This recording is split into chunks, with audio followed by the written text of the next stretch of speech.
itu Hong Kong, Taiwan. Ya. Kalau Korea itu juga nggak terlalu bagus, biasa aja. Pelajaran berarti nanti targetnya G2G ya Pak ya? P2P ya saya, P2P. Kalau G2G saya nggak terlalu menarget. Oh. G2G itu kalau ada ya kita laksanakan, karena kayak Korea nggak mau kalau nggak G2G.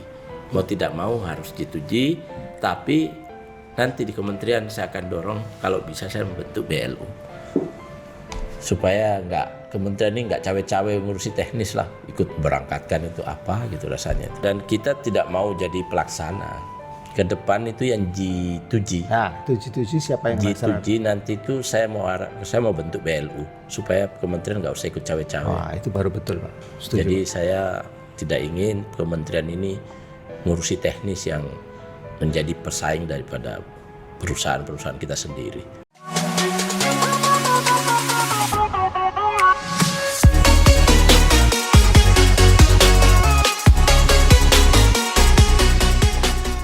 Assalamualaikum warahmatullahi wabarakatuh. Selamat datang kembali di Dava Deko, tempatnya berbagi informasi. Gimana kabarnya teman-teman? Semoga senantiasa sehat selalu dan dalam lindungan Allah Subhanahu wa taala.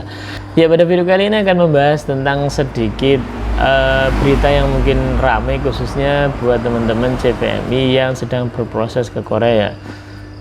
Terkait informasi yang membahas tentang program G2G dan P2P. Nah, itu mungkin ada beberapa teman, khususnya bukan beberapa ya, mungkin banyak yang merasa pernyataan atau statementnya itu kurang enak didengar ya, dan itu mungkin banyak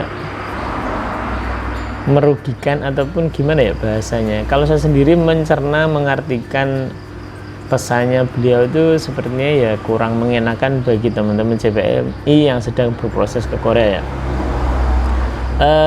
Mungkin sudah banyak teman-teman yang sudah melihat di potongan video, bukan potongan ya, reels video maupun di TikTok maupun di beberapa media sosial yang membahas tentang program G2G, kemudian ada P2P, khususnya di negara-negara yang berhubungan kerjasama dengan Indonesia. Utamanya di sini adalah Korea, ada Taiwan, ada Hong Kong, dan beberapa negara yang lainnya. Cuma kemarin yang disinggung itu adalah utamanya adalah negara Korea, istilahnya kerjasama tenaga kerja Indonesia yang ke Korea. Nah, ini disinggung sama beliau bahwa di Korea itu tidak terlalu bagus bahasanya, seperti saya juga tidak tahu mengartikannya tidak terlalu bagus itu dalam hal apa ya. Juga banyak teman-teman yang berpendapat bahwa itu arahnya di apa ya, saya tidak tahu lo berbicara terlalu jauh, cuma bahasanya mungkin teman-teman di sini bisa memahami, bisa membantu menuliskan di kolom komentar ya. Bahasanya tidak bagus itu dalam hal apa, dalam artian apa? Kalau menurut saya sendiri itu program G2G itu sudah bagus ya, karena itu memang dikelola oleh pemerintah dan sangat transparan ya. Jadi mungkin teman-teman yang mau ke sana lewat jalur mandiri maupun lewat LPK itu kan sudah jelas dan prosedurnya itu benar-benar transparan. Jadi diumumkan di webnya BP2MI prosedurnya, mulai dari ikut ujian, sebelum ikut ujian mungkin daftar ya, sebelum daftar mungkin teman-teman bisa menyiapkan belajar bahasa Korea, kemudian nanti ketika ada pengumuman pendaftaran yang 1 tahun sekali itu untuk yang umum. Kemudian nanti setelah mendaftar ada verifikasi dan lanjut dan sebagainya itu ya. Jadi benar-benar transparan dan diumumkan ya. Jadi kalaupun mungkin teman-teman pengen proses ke sana mau mandiri, itu ketika aktif melihat pengumuman itu akan tahu prosedurnya, prosesnya seperti apa akan tahu. Jadi benar-benar real ya. Jadi benar-benar terbuka gitu. Jadi benar-benar terbuka. Itu yang menurut saya bagus ya. Jadi teman-teman bisa mengakses sendiri, teman-teman bisa membaca informasi sendiri, dan juga banyak informasi yang teman-teman bisa dapat dari webnya maupun dari konselternya atau adminnya ya. Jadi kita bisa kirim pesan lewat WA maupun lewat email ya. Itu yang menurut saya bagus. Dan ketika nyampe sana juga perhatian bagi PM yang sudah di sana itu juga menurut saya bagus juga ya. Gitu. Saya berbicara seperti ini karena pernah menjalani juga, dan tidak tahu kenapa ketika mendengar statementnya beliau itu merasa kayak Apa ini gitu, apa bahasa Korea apa ya, mungkin teman-teman yang X mungkin tahu apa Morago ya mungkin seperti ya, ketika mendengar bahwa Korea itu tidak bagus, apa ini gitu ya. Jadi dan itu berseliweran di beranda saya karena ya mungkin sering mengikuti update perkembangan PMI Korea gitu. Kemudian ada kata-kata tidak cawe-cawe dalam hal teknis. Aduh, ini apalagi gitu. Ketika mungkin sudah di posisi beliau dan kemudian sudah ditugaskan menjadi